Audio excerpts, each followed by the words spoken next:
Hello, explorers, and welcome to Reach the World's Explorer program. For more than 25 years, Reach the World has sparked student curiosity, bringing real-world adventure, fresh perspectives, and career pathways into K-12 classrooms through virtual exchange. My name is Tim, and we're back for the second live stream with the wonderful Colin Heinrich, who is the Director of Global Impact for the travel company Indagare. The last time we connected with Colin, he was in India, preparing to travel further into the Himalayan mountains of northern India to a remote camp in search of snow leopards. Today we get to hear if he found any. I've been waiting anxiously for the answer to that question. I know you have too, and today we get to find out. Before we welcome Colin back, though, let me put in a plug for his virtual exchange homepage, where you and your students can find articles from Colin about his expedition to India, as well as the recording of our first live stream event with him. I've shared that link in the chat on the right-hand side of your screen. Save it for after we're done today. You can go check it out then. Welcome to all our students and educators across the country who are joining us live on camera or via YouTube today.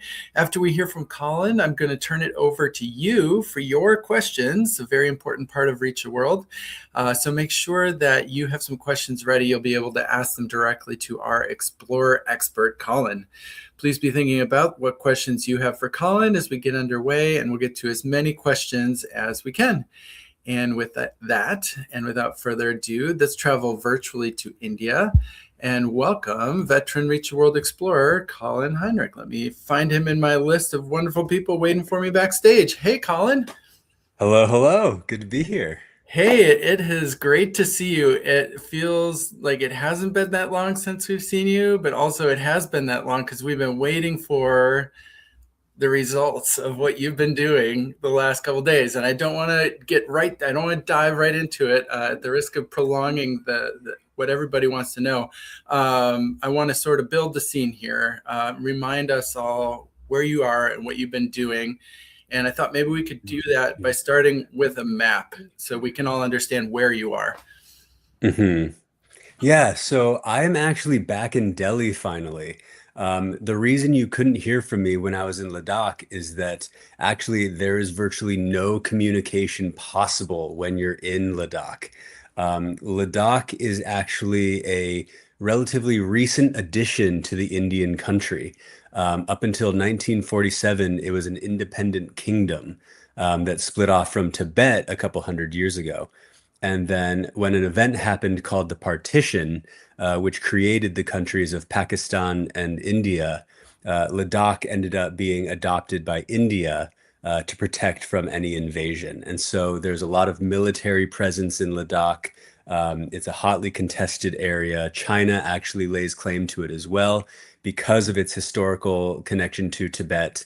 And so you would not have been able to hear from me at all. You have to have a special Ladakhi citizen-only SIM card in order to communicate there. Wow, how interesting. I was going to ask you why the borders on this map that I'm showing are dotted lines, not solid lines, and that seems to be related. But you're way up there when we say northern India, and again, we're referring to where you just came from. I know you're back in Delhi, but the red pin on the map is where you were looking for snow leopards. And can you just remind us about what it takes to get to that red pin on the map? Yeah. So I flew 15 hours from New York to Delhi, and then I had to connect on an hour-long flight north. And that flight was a lot more difficult than you'd think because the weather around the mountains is so volatile that we had to circle for quite some time before we were able to do anything. Just today, I was in the airport for 3 hours waiting for my plane because it just could not land. Too Hmm. much winds, far too cold. I had to wear warmer clothes than I needed when I went to Antarctica there. It was Hmm. colder than Antarctica when I Wow. was in the Himalayas. Wow, how interesting. Okay, so we have a good sense of where you are and what it took to get there. It's time to start talking about what you've been doing the last couple days. Set the scene for us. What are we looking at? Yeah, so what you're looking at is I don't know if kids at this age have already learned about continental plates, but this area is where the Indian continental plate pushes into the Asian continental plate. And what that means is that the whole landmass of India is slowly colliding with the landmass of Asia and just pushing both of those land masses up. And that's what creates the mountains. So as you look at this picture, you'll see these long rocks that basically sit on top of each other in crazy formations. And that's actually the millions and millions and millions of years of the geological record being exposed so that you can see actually just how old this landmass is. But these pictures that you're looking at right now sit at about 12,000 feet in elevation, which if you were to go skiing at some of the tallest mountains in Colorado, you're already sitting taller than those mountains. And you can see that there's some much taller mountains even then around these camps. All right, excellent. I imagine that the mountains have something to do with why you go to this spot to find, to look for snow leopards. Yeah, so snow leopards, you'll remember, is what I'm looking for this whole time. And what snow leopards like to do is walk on the very top of the mountains so that they can get a good look down either side, so that they can see if blue sheep, which is their preferred food, are walking around anywhere. So they will they can walk 10 kilometers in a day, which is about 7 miles, just looking for things to eat. And when they do find something to eat, that's when you'll really start to see them going. So they'll sleep during the day, just like any house cat. And in the evenings and in the mornings, that's when you'll see them start to walk around. So what we would do is every day in the morning and in the evening, we would drive out to a specific spot where we had a really clear view onto any of these mountain ridges. And we would look through these very powerful binoculars to see if we could see any snow leopards in the surrounding area. Let's take a look at those binoculars because they are not your typical binoculars. They're pretty cool. No, you could, if I were to have seen a snow leopard, and I'm not saying that I did just yet, you would have been able to count the spots on a snow leopard from 2 miles away with those things. Wowzers. Amazing. And you,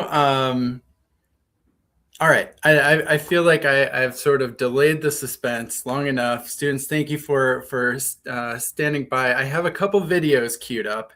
And Colin, I'm just going to bring them up and you can tell me what we're looking at, okay? Roll the tape.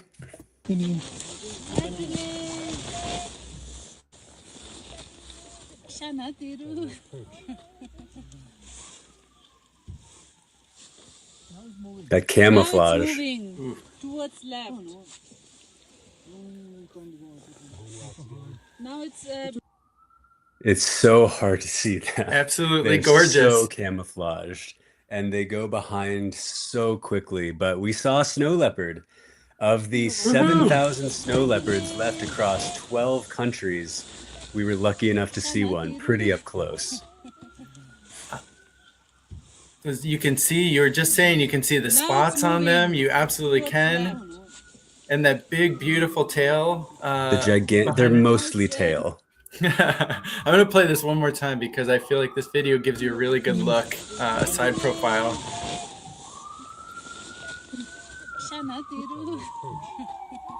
It's also just such a good look at their camouflage.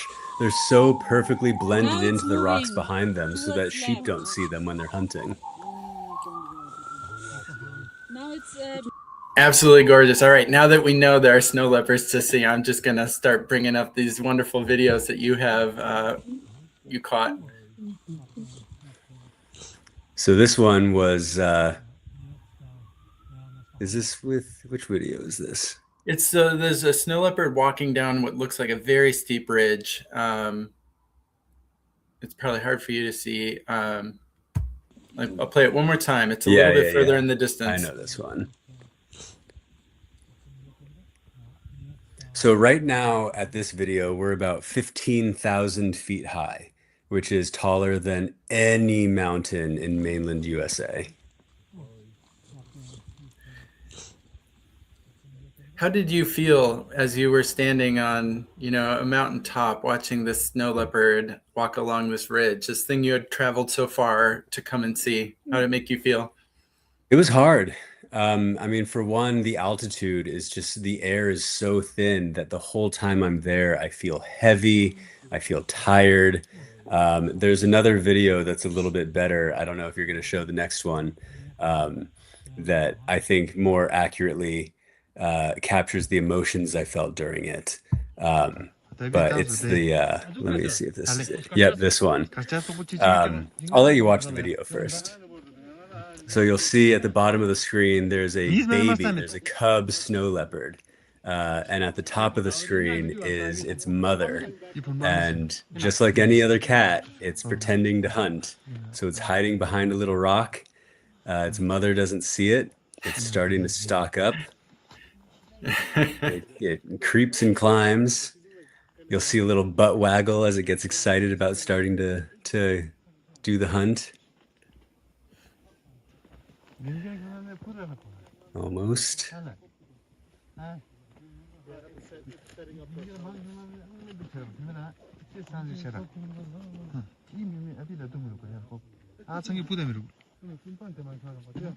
And there he goes. His mother was not impressed, but that baby did its best to try to hunt it. But watching that video in particular, on the viewfinder, this mother and cubs, and there was a second cub there as well. They were about 1.5 miles away. And the emotion of finding that, for one, it's such a rare animal. And then two, to be seeing it in such a playful behavior felt like seeing something sacred almost that we were not meant to see, but how lucky we were to. That mountain it was on top of was probably 17 or 18,000 feet high, and it's just playing around like any other house cat would. You had said on the first live stream you thought you'd be extraordinarily lucky to see a snow leopard, and that like if everything aligned, you would see like more than one together, or a mom with its cubs. And now you have a mom snow leopard with two cubs at the same time. That must have been like you had won the lottery. The guides haven't seen this mother and cubs in months, so how lucky we were to find them.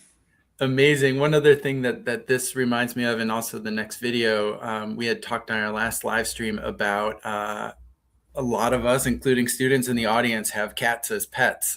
And, this is a much, much larger cat, but the crouching and the butt wiggling and like the pretend pouncing is very much reminds me of my house cat. And I hope some of the students who have cats as well, you can see that behavior echoed in what the snow leopard's doing. Yeah.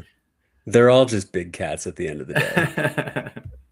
Very cool. All right, I did save the my favorite video for last because this one is made me laugh when I saw it. Mm-hmm. So this one is a lynx, which lynx. is actually rarer to see than snow leopards.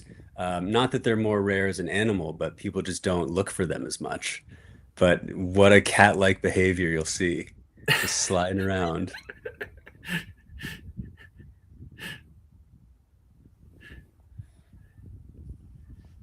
Look at that short tail, the powerful legs, but it's still just a cat at the end of the day.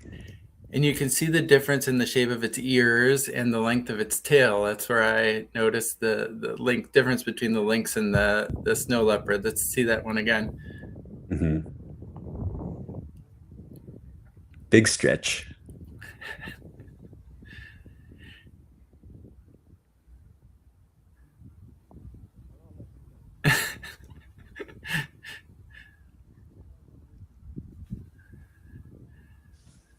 So cute. So the lynxes and the snow leopards sort of coexist in the same environment. And as you said, it's a little bit even rarer to see a lynx. Why is that?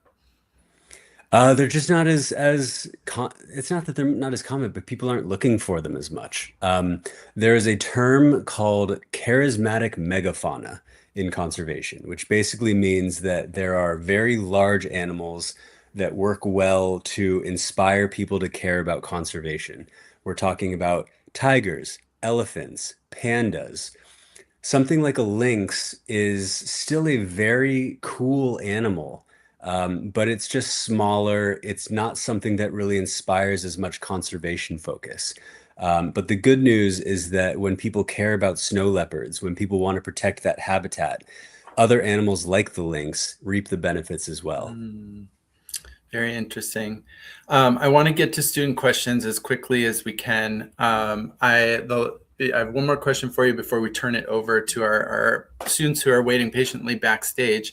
You were at sort of a remote camp that is built in this environment, using some really innovative sort of sustainability practices. And I wonder if you could tell us a little bit about the camp and your experience of sleeping, living, eating at high altitude in this very remote place. Yeah, yeah. So you have to be careful about how you live. And I say that as somebody who lives at 6,000 feet elevation normally. And most of you, I imagine, live at sea level or so.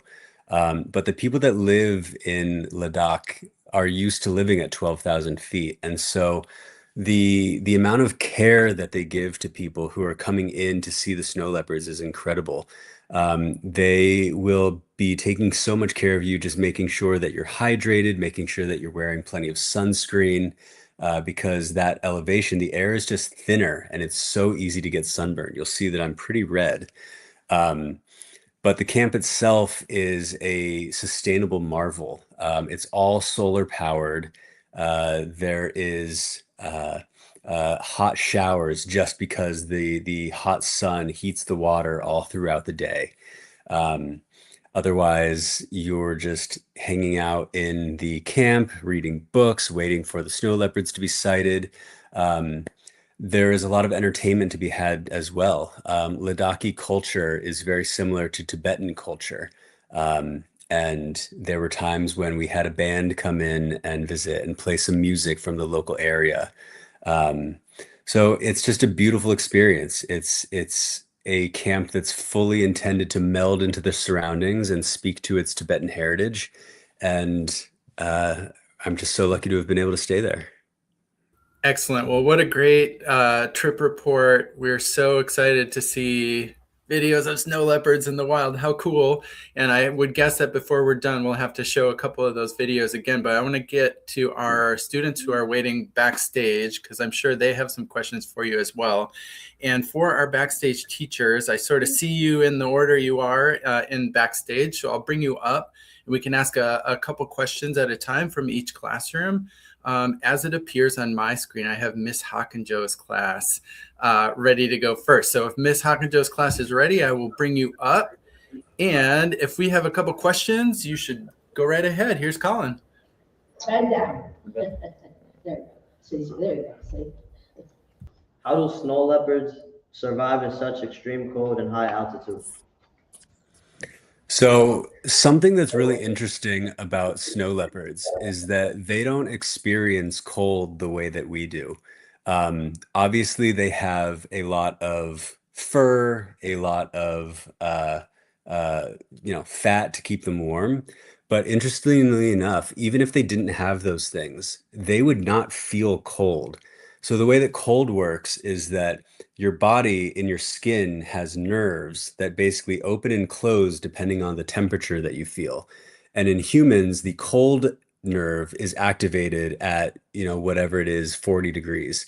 For snow leopards, their nerve that tells them that they're cold doesn't activate until it's like negative 40 degrees. So when they're walking around in all that snow with, negative 20 degrees, they're feeling like they're walking on a balmy beach. They feel fine. Excellent question. I think it begs the follow-up question too, like, would it be more dangerous for it to be too warm in their environment if their environment were to warm up? Yeah, I mean, that's just going to the climate change conservation conversation. It is getting warmer everywhere, and it's going to be an issue for them as they have to go higher and higher into the mountains until there's no more mountain left. It's interesting because when you think about it, the Himalayas People think about polar bears as being this big symbol of climate change because the ice caps are melting. But the Himalayas are where 2/3 of humanity get their water, the glaciers from the Himalayas. When those start melting, we're going to be facing some big issues, and snow leopards are just one of them. All right. Great question, Ms. Hawkinjoe's class. Do we have another student who would like to ask Colin a question? Yes, we do. Excellent. If snow leopards disappeared, what would happen to the ecosystem? So snow leopards are pretty vital to the ecosystem. They're what's called a keystone species, meaning that their activity actually determines what the ecosystem looks like.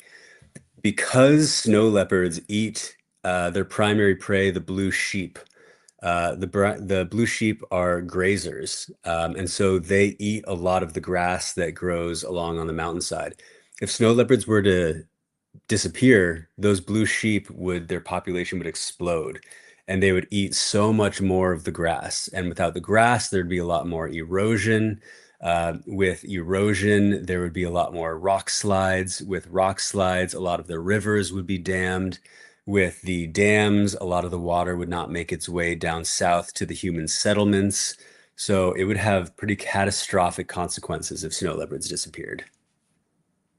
Wonderful question, Ms. Hawkinjoe's class. We'll come back to you. I promise we will loop back around. Let's bring 4J, our friends at Green Street, up. Hello, good morning, Green Street. Do we have anyone who would really like to ask Colin a question this morning? If so, please step up and go for it.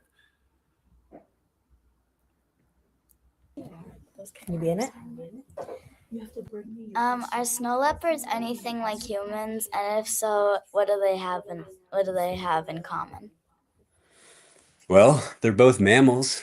But other than that, I think humans and snow leopards split off on the evolutionary tree a long, long time ago. So not only the fact that they're just entirely different species with entirely different needs, they evolved for these mountain habitats, and humans have only been in these mountain habitats for, 10,000, 12,000 years or so. So we're still learning how to deal with that kind of cold and altitude, and it just comes naturally to them. One fun difference between humans and cats is that because cats' digestive system is so much shorter, they can eat basically everything. Humans would get sick because if we were to eat raw meat, for example, it would take so long to get through our stomachs and intestines that the bacteria in it could just grow. But for cats, they eat it so quickly and digest it so quickly that that's how they're able to eat a lot of raw meat and not get sick from it. Very interesting. Great question. Let's take another question from 4J if you have one. We do. What made you want to look for snow leopards? Probably pure ego, if I'm being serious. I just wanted to have a chance to see these animals. For me, when I go on travels, some people like to go see museums, some people like to go see cities. For me, I like to see wild animals in their native habitats. It's one thing, I think, to go to zoos where they are well taken care of, but it's another thing entirely to see, for example, a baby snow leopard 20,000 feet up a mountain playing with its mom. And I just wanted that experience. Thank you. Great question. Shall we take one more while we're here? Sure, Miles, come here. Thank you. How does your job connect to travel? Like, how does the conservation you do connect to travel? Yeah, so a big part of conservation is funding.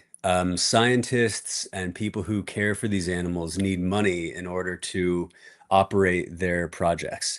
A big important part for wild animals is needing the land to operate.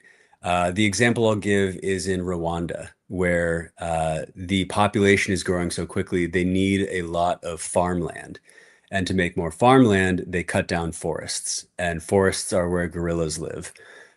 With travel and people wanting to go to see gorillas, it becomes an important economic factor. It becomes important for their money to keep gorillas alive and keep gorilla habitat for those gorillas. And so by keeping travel in economic focus for these areas and in teaching people who live near these animals that it is important to keep them, we can just protect them even longer. Okay, thank you. Thank you for that great question. For Jay, we will come back to you as well. Thank you for the wonderful questions. Next up on my list is we have got 4S at Green Street. Hello, 4S. Good morning. Do we have any eager question askers? I can maybe help you unmute here. Let's see if that works.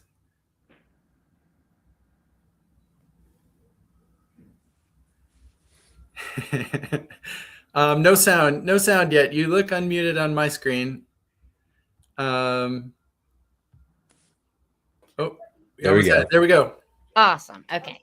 Go for it. So, oh my God. Okay. Miles, go ahead.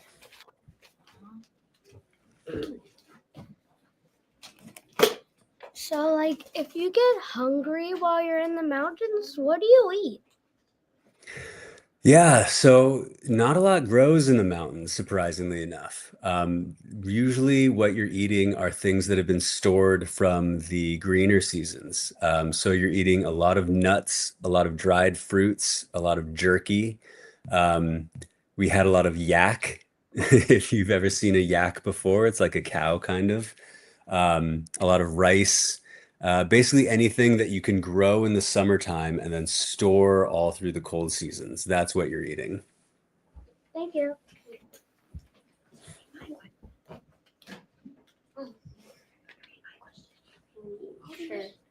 Come on. Sorry. How long were you out waiting before you saw a leopard? So I got extraordinarily lucky. I saw a leopard within 3 days of being in Ladakh. Most people can go, 5 days to a week. There have been people who have gone for months and never seen one. They're called the ghost cat for a reason. They're very hard to find. I was very lucky because we had a team of trained trackers who knew these mountains like the back of their hand, who had those very powerful binoculars. And every morning and every evening, they'd go out to 4 separate locations and just scan the ridgeline for signs of leopard. And so I was able to see one pretty quickly, but it's only because we worked with some incredible people that had lived in those mountains all their lives. Nice. Thank you. Great question. Shall we do one more? One more. Maya, did you want to ask your question? Miss Merrifield, yeah. will come to you next. Here's Isabel. Come on up. Come on up. Ask right here. Have you ever seen? What did you see? Did you see footage or just a snow leopard hunting? I had seen footage of a snow leopard hunting. We did not get to see one. Actually, seeing snow leopards at all is so incredibly rare that seeing one hunt and kill a sheep is even more so. What is not so rare is for the people who live there and have to raise sheep for a living. Those people will see leopards hunting constantly, and unfortunately, a lot of times it's the sheep that they're raising. There was a man that I met who lived in the mountains and raised sheep, and actually, until the camp that I was at paid for him to build a predator-proof corral, they had to take a chain link fence and build a roof over the corral as well so that leopards couldn't jump in it.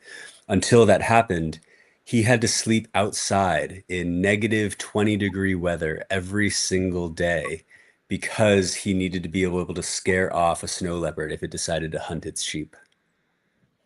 Oh, wow. Oh, thank you. And then Maya also drew this really cute little picture of a snow Leopard.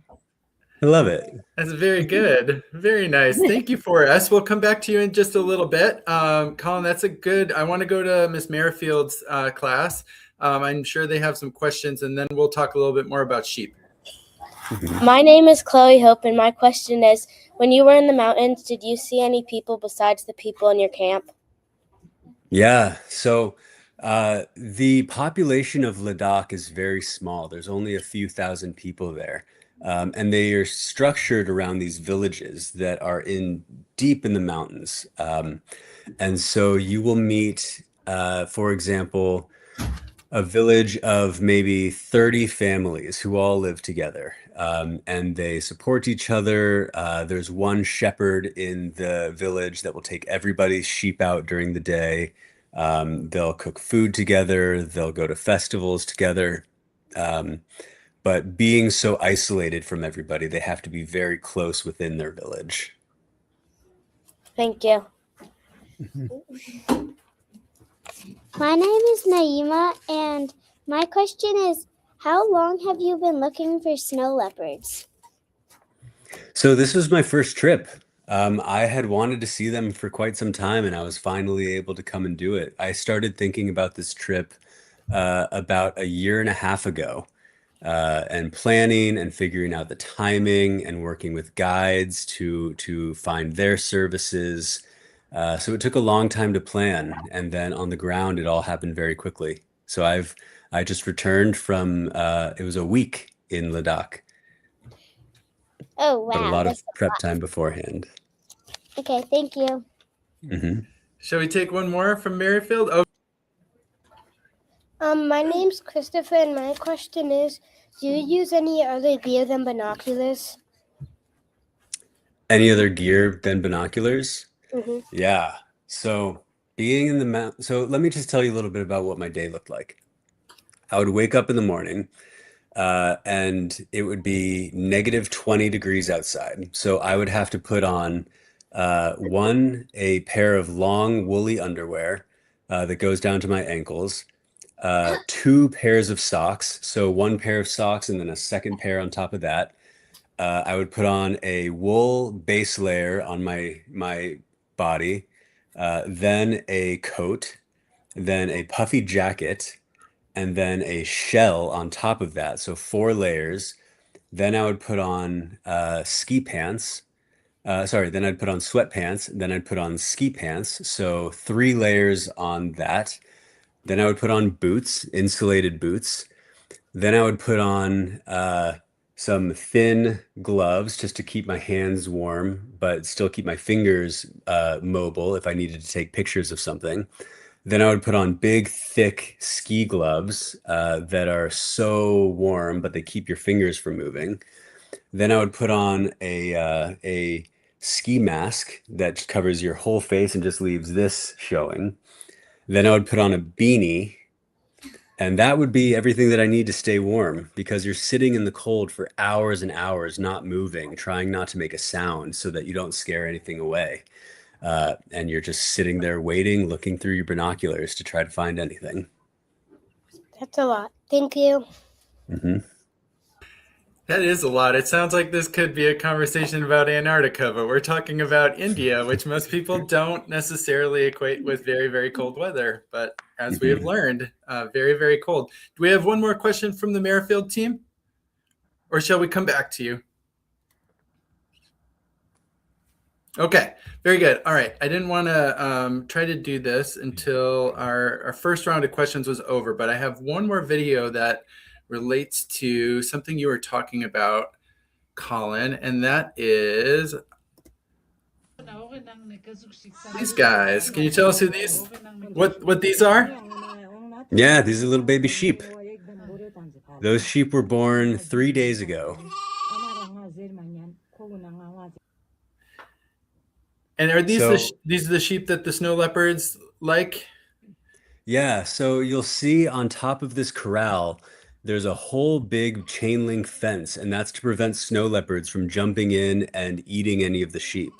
That little spot that they're going into is a separate, even more secure area that the babies can stay warm in. When the sheep come in from the mountains, that whole corral is going to be totally full. And before that predator-proof fencing was installed, a leopard might smell the sheep and come to investigate, try to hunt it by jumping in, and then because there's just so many sheep in an enclosed area, it freaks out, it kills all of the sheep, and then it gets injured itself by all the horns that the sheep have, and then it might die. So it was a bad situation overall. And the Wildlife Conservation Fund that I was traveling to meet helps to install these predator-proof corrals so that that whole thing can just be avoided. And they haven't lost a sheep in years. Very interesting. And the people of the area are raising the sheep as a food source for themselves, for the humans? No, so they're actually not raising the sheep for food. If the sheep gets old and sick, then they might butcher it and eat it. But usually it's used for wool. It's so cold there that they just need to constantly make new clothing. And so they every winter or every spring, I should say, they basically shave the winter coat from these sheep and turn it into clothes. And that's their primary economic source. All right. Very interesting. We have time for one more round of questions. And if one of your questions is, can I see one of the videos again? I can play another video for you if you want to see some more snow leopards. Or I want to give all of our classrooms that are backstage at least one more chance to ask Colin their questions before we have to let him go for today. Ms. Hackenjoe's class, do we have any final questions for Colin?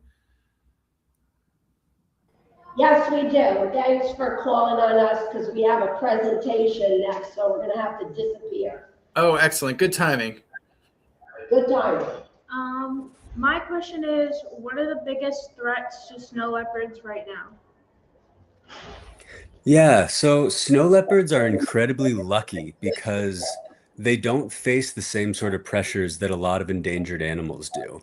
Tigers, for example, where I'll be heading next to see, have a lot of conflict with humans. Their habitat is shrinking. Because leopards live in the high mountains, there's not a lot of habitat they can lose. People aren't building houses at the top of the mountains.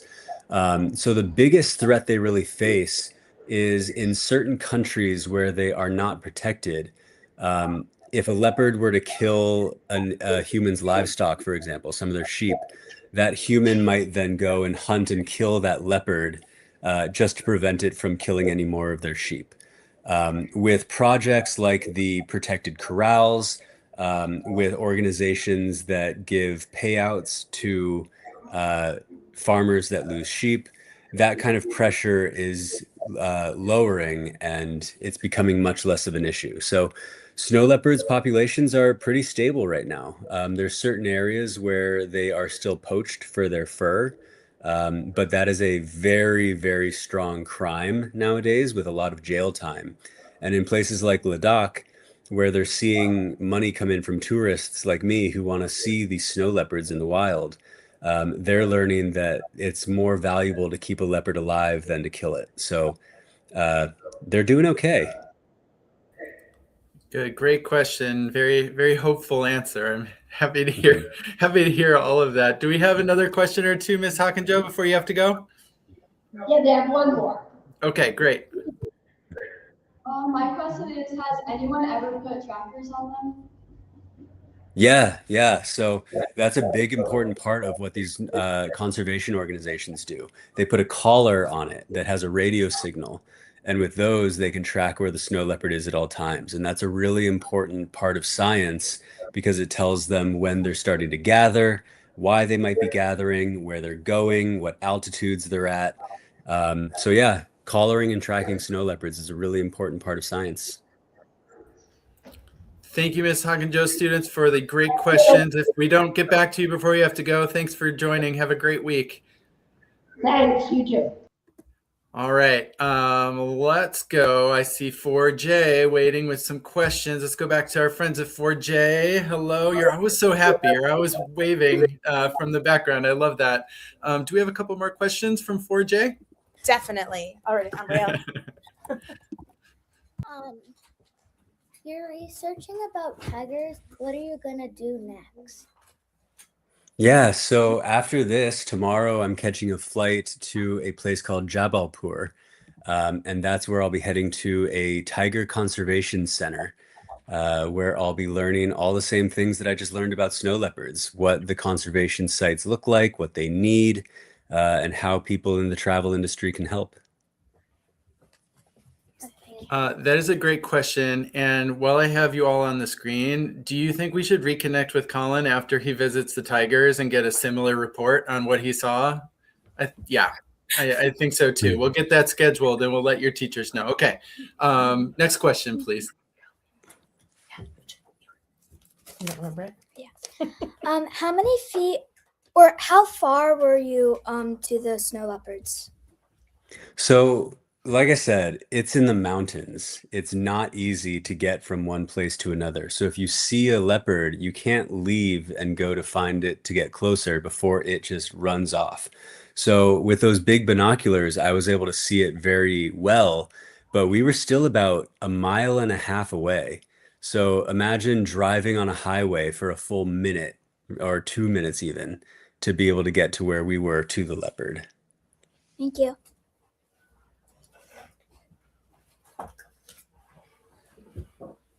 I think you answered most of our questions. Okay, very good. Well, if I'm glad. if you have others that pop up, just give me a wave in the background. I will move you backstage and I will bring up your friends over at 4S and see if they have any final questions for Colin about snow leopards. Want to hold it right here? Okay. Has this been your favorite trip so far?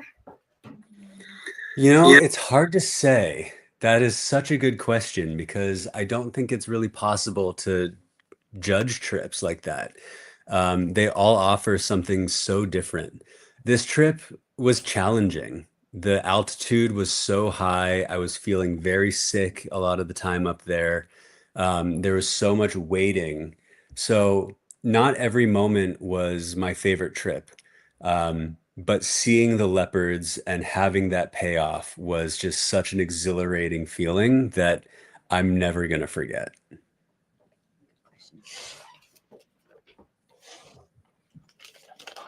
What would happen if snow leopards overpopulated, and also is that possible? What a problem to have. I don't think it's a problem we'll ever have, unfortunately. But if they were to overpopulate, what would happen is they would ultimately eat too much of the blue deer, which is their main food source. And then without the blue deer, the snow leopards population would then crash again. And so that's called equilibrium in the ecosystem, where there can only be a specific balance between predator and prey, because if that goes out of whack, then one of those is going to change. If snow leopards were to underpopulate, deer would rise with so much deer. Snow leopards would rise with so many snow leopards. Deer would fall. So it's just a math problem at the end of the day. It would sort itself out. Thank you.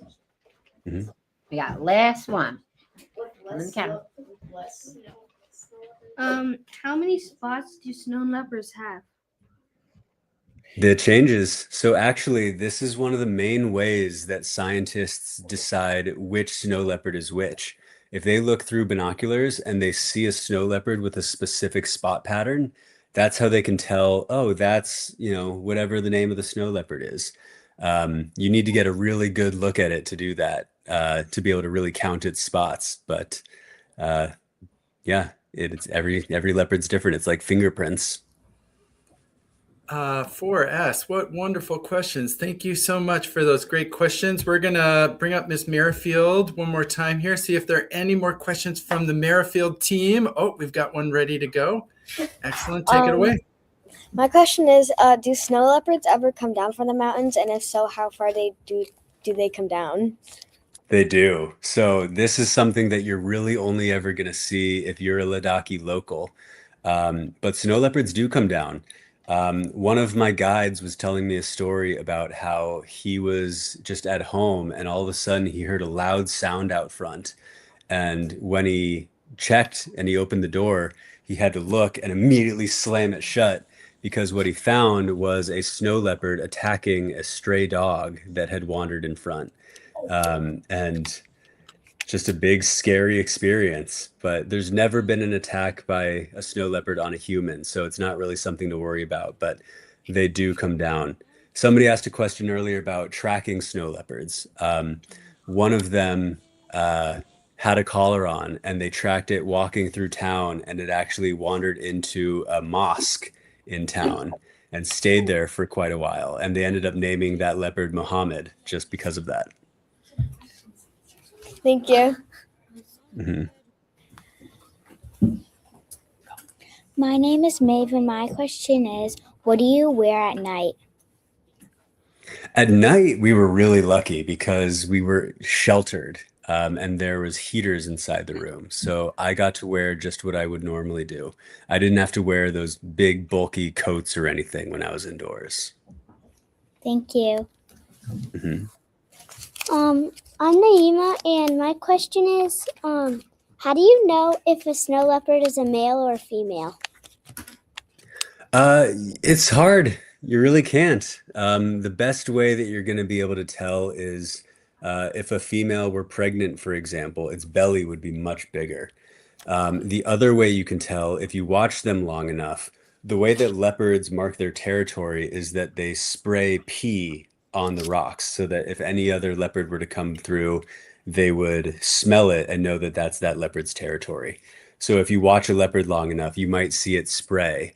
And the position that it takes when it sprays tells you if it's a boy or a girl. Oh, thank you. Mm-hmm. Very good question. All right. Is this maybe our last question from Miss Merrifield? Yes. Okay. Are there dangers you have to prepare for when looking for the snow leopards? The only dangers are the cold. You just got to be bundled up. Snow leopards are not dangerous to humans. They're too shy. So if you're bundled up and you have acclimatized to the altitude, then you're going to be totally fine. Oh, okay. Thank you. Excellent question. I feel like by the total of all of these answers has us ready for all of these students to go on their own snow leopard expedition someday. We had one more question from 4J. I want to make sure we get to that before we sign off. Thank you. One last one. How long did you have to go to college? And what did you do in college? Yeah, so I was extraordinarily lucky because the work that I do right now came through meeting people in my travels. I did go to college for 4 years, but it wasn't necessarily in a conservation-focused role. But because I spent so much time traveling, gaining this real-world experience, it was able to prepare me for a job that does what I do now. Thank you. Thank you. Thank you all for such great questions. I would like to close by playing a couple of these amazing videos just one more time so we can all finish our morning conversation, just seeing these beautiful animals one more time that Colin has captured for us. We'll be able to post some of these videos on Colin's Virtual Exchange homepage too, but it's such a special thing to see the snow leopards in the wild. I only wish I got more photos, but I was so entranced that it was hard to, especially through the scope, it was very hard to take pictures. I can barely see this one except for that long, beautiful tail that comes out behind the snow leopard as it goes along the ridge.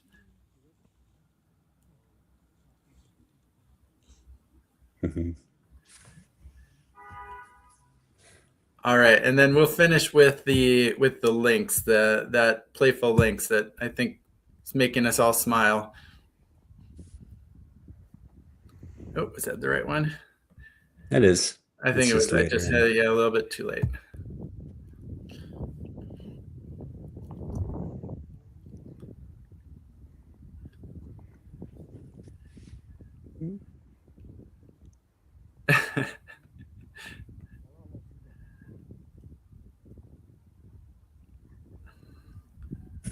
I just find it very refreshing to see these beautiful animals being their playful selves in their natural environment, and what a lucky experience for you to get to see that live.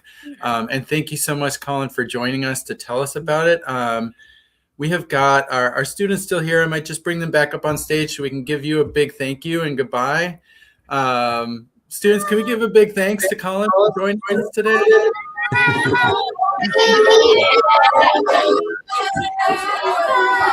Thanks, kids. Excellent. Well, Colin, thank you so much. What a great, I mean, you must be one of the luckiest people in the world. Let me start there, because I think so. You saw some amazing things and you captured them for us, and we're grateful. Thanks for bringing us with you. You previewed that you are about to go to a tiger preserve, or you're going to see some tigers in the coming days. We can't wait to hear what you see and what you experience there, and we'll reconnect with you again then. But until then, that's about all the time we have today. So many great questions. Thank you all for joining us. We look forward to the next time we get to chat with Colin. Again, we're going to be talking about tigers next time. Keep an eye on Colin's Journey homepage for his latest articles. The link is in the chat. And we'll reconnect with Colin soon for more live reporting from the rest of his journey. Have a great rest of the week, everyone. Thank you so much for joining us. Keep exploring, and we'll see you next time. Take care. Thanks, kids. See you soon. Thanks, Colin. Safe travels.